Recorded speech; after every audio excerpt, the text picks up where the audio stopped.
제가 준비한 첫 번째 소식의 키워드도 감염 쉬쉬인데요. 이 코로나 확진자가 계속 나오는데도 이를 숨긴 채 영업을 강행했던 경남의 남창원 농협마트가 시민들에게 공개 사과했습니다. 남창원 농협 백승조 조합장은 오늘 기자회견을 열고 사죄의 말씀을 드린다면서 무릎을 꿇고 절까지 했는데요. 조합장으로서 큰 책임을 느낀다고 했지만 사퇴 가능성은 일축했습니다.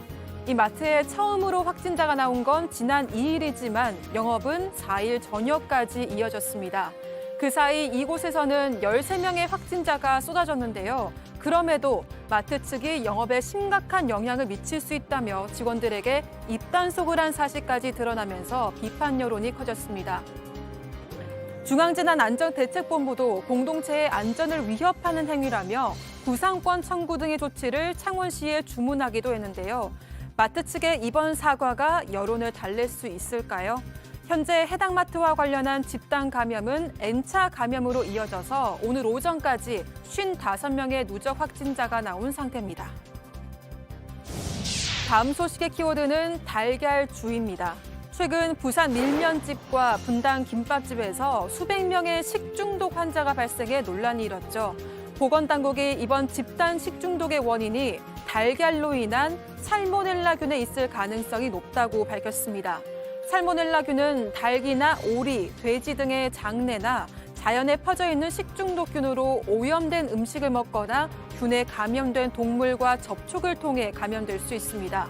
질병관리청은 올해 살모넬라균 감염증으로 신고된 환자가 모두 1,101명으로 6월과 7월에만 598명의 환자가 발생했다고 밝혔습니다.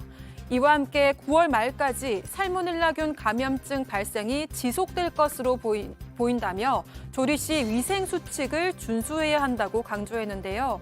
특히 달걀의 겉표면은 살모넬라균에 오염됐을 가능성이 있다면서 달걀을 만진 뒤에는 손을 꼭 씻고 도마나 행주 등을 통한 교차 감염에 유의해야 한다고 당부했습니다.